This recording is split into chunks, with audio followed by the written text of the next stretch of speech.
Hey guys, Eric with Blue Line Fishing.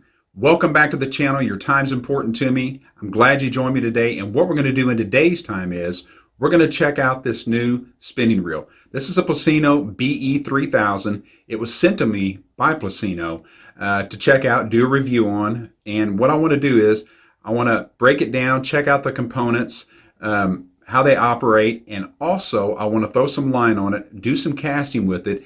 And more than anything else, I want to check it out, but I want you guys to check it out and you guys to decide if you think this is a viable reel to add to your arsenal. So stick with me. It's going to be good.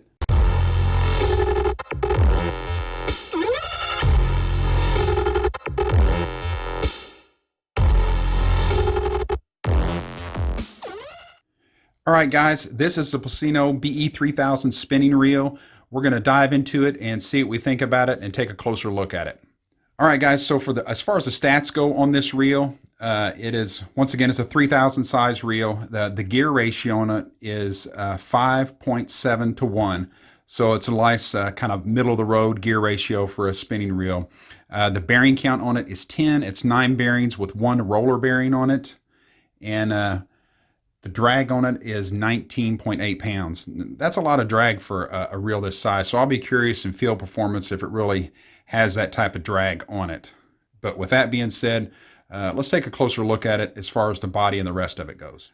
So as you can see, the reel itself, the body has a skeletal body design to it. You can see a lot of areas like down here, up on the reel foot, near the reel foot, they've taken a lot of sections of metal out of it. It's an aluminum frame on it, but even down through here, where it's got that honeycomb type design, and under here, they've done that, I believe, to take weight off the reel. It is a nice, fairly light reel for the size, a little bit of weight to it, but that's not a bad thing to counterbalance the rod out there. As far as the design goes too, one thing I think is interesting is on the spool itself, if you can see here, there is a silicone band right there. They're calling it a line guard, but what it is, it's just so if you use braided line, you don't get that line slippage on there like you do sometimes. And it'll work also for your floor-on for your braid. We're gonna throw some line on it, put it on a rod, do some casting here in just a few minutes and see what the performance is like. But one thing I do like about it though, it doesn't have a lot of wobble on the rotor. So when I really get it rotating fast, you can see that up and down on it like that, but it's not shaking real bad back and forth in my hand. That's something I look for in a spinning reel, is it doesn't have a ton of side wobble to it, oscillation, where it makes it kind of difficult to control sometimes when you're reeling it fast. So I do like that too. If you're not familiar with the spinning reel, you know, most spinning reels, you can back out this knob right here, and you can actually make this. Right now it's set up for a right-handed casting because I'm right-handed, but I can pop this knob off right here, and I'll show you guys how, if you're not familiar with it, like I say, that you can take this knob off, slip the handle out. This goes to the opposite side over here, inserts, and it becomes a left-handed reel. So, and you just put the knob back on this side right here. You may or may not be familiar with that, and I'll show you some other features of it as well.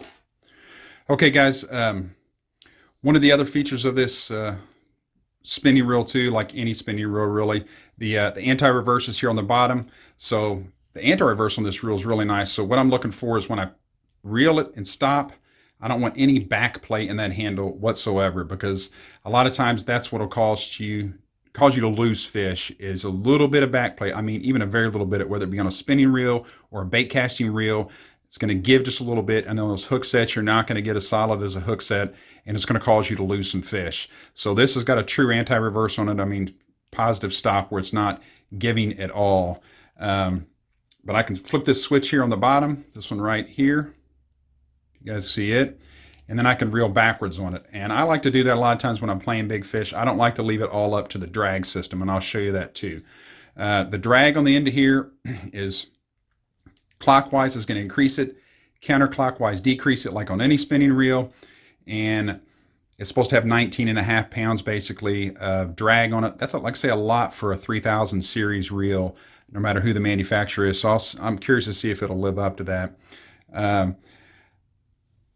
Other thing I really like about the reel, once again, all aluminum construction on it. I mean, the reel foot and the reel handle here, this whole assembly is aluminum, the body's aluminum, and the spool is metal. And the drag knob right here, if you continue to crank it so it's looser and looser, you know, eventually this drag knob will back off enough that is actually the spool release knob, the tension knob on it. So I can pop this off, pop the spool off. Now we can see the inner components here. One thing I do like about it, it's all metal. I'll give you a closer look at that too. So you can see that's that all metal design there on that stainless steel shaft on it. Looks like it wouldn't corrode or be too hard to take care of.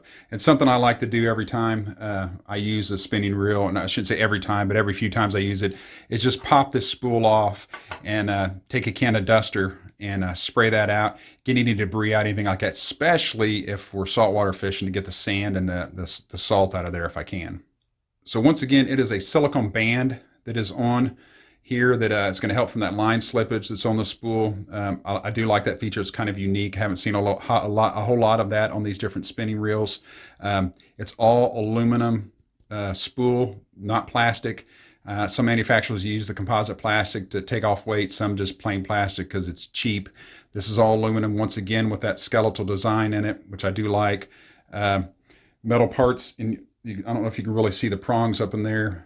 All metal gearing on it, no plastic. So I'm digging that as well. Okay, so once again, like I say, aluminum construction on this, you know, 9-to-1 bearings. So 9 bearings, 1 roller bearing on it for a 10 bearing count. All aluminum body and aluminum spool. It is pretty darn lightweight. Also, it's got the interchangeable handle, which I think almost every spinning reel that you get is going to have that. I can't remember the last time I saw one that didn't have that. Comfortable grip on it, seems to be well, but the whole thing too, feeling it, it's not lightweight feeling. What I mean by that is lightweight feeling cheap. It feels like it's well put together. It feels like it'll be durable. But you know, the only way to really see that is to get it out on the water and use it extensively. So what I'm going to do, I'm going to throw some line on this and throw it on a rod, and we're going to go out and do a little casting with it, see what the casting distance is like, and see what it feels like. Something on this too, when you trip the bail on this, it seems to re-engage pretty nicely from any angle. Saw some reviews on it where people were saying that it didn't, at some points the reel didn't want to re-engage, or the bail didn't want to re-engage. Honestly, when I'm using a spinning outfit, I usually, once I open the bail, I make my cast with it. I do not re-engage the bail with the handle. I almost always will flip it and then cast it and then just quickly re-engage it with my hand. But nonetheless, it seems to be pretty darn smooth, just re-engaging it with the handle itself.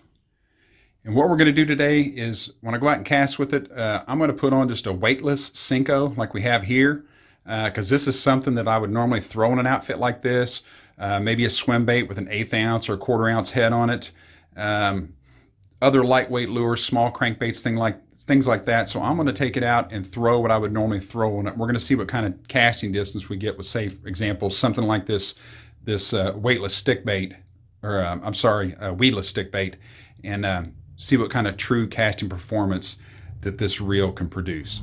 Okay, I've been out here for about 15 minutes just casting with this, just kind of getting a feel for how the reel works. And unfortunately, I've already encountered a problem with the reel, and that problem being, after you cast it, you bring this back up and self-center this bail.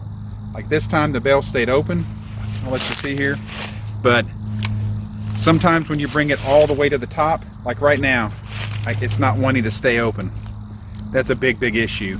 I had seen that on some reviews on this reel. Like I say, the company did contact me, and I was sent this reel for free, so I thought, hey, I'll come out here, I'll do a review for you guys. But at this point, we'll do some casting with it here, but if it's going to have this issue, like right here, this bail is not wanting to stay open. See, I let it go and it just springs back. There, it stayed open. I had to turn it a little bit, either left or right, and obviously you have to keep turning it clockwise to get it to open up. But I'll see if it does it again. Right there, it opened. Bring it back some to the top. there, it's just springing back and not wanting to stay open.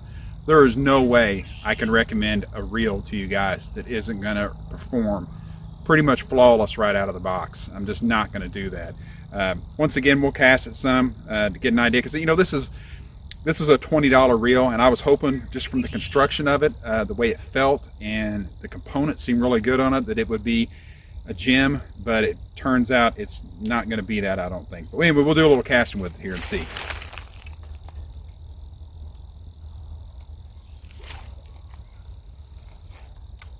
That cast there, guys, I mean, that's an easy 100-foot cast. That is an issue. The castability on it is really, really good, but that is an issue when you bring it back. Like right now, that bail, look at that. Now I had to, 3 times it took for that bail to stay open. That is a big, big issue. So we'll try it again here, another cast at least. Another 110-foot cast. Casting distance on it is fantastic. And if you're wondering, I paired this reel up with a Daiwa Laguna rod, 7-foot, medium heavy action. Spooled it up with 8-pound P-line, actually CX P-line, one of my favorites, a fluorocarbon coated line. But once again, the reel here, I just cannot recommend this reel to you guys with this bail not wanting to stay open. I think that's a manufacturer's defect. I don't think it's just this reel. I mean, as far as an engineering defect, because I've read it on some reviews. I was hoping by the time I got this reel, they sent me one, that they had maybe taken care of that issue, and apparently they haven't, because this reel, I mean, you can see right, look there, I can turn it a little bit now to open up, just completely unacceptable. You'd end up fighting this reel all day, drive you crazy. So not happening with this reel. All right, well, there you have it. That's the BE3000 spinning reel. You know, I was really excited about it because it looks great. It feels like it's really well built and durable. The product, once again, you know, they sent it to me for free. So I was hoping that'd be a great product I could recommend to you guys, and there would be some more down the line that I could do reviews on, but that's just not the case. Free or discounted or otherwise, I'm just not going to compromise what I'm trying to do here on the channel and recommend to you something that's subpar. And that's just not something I would buy and go out and fish with all day. If it wasn't given to me for free, I'd be sending it back, just because it doesn't have the performance you need to recreational fish, tournament fish, anything else. And I'm not going to ever recommend anything to you guys that's not legit. And that's just not something I would spend the time, money, and effort on, because we all spend so much time, money, and effort when we go out and try and catch those fish. We don't want to spend all day out there aggravated with equipment and gear issues. So I hope you got something out of that. If you did, please consider subscribing to the channel. Also hit that bell notification so you get notified when I upload new videos to YouTube. If you don't mind hitting that like button as well. And remember, until the next video, get out there and fish.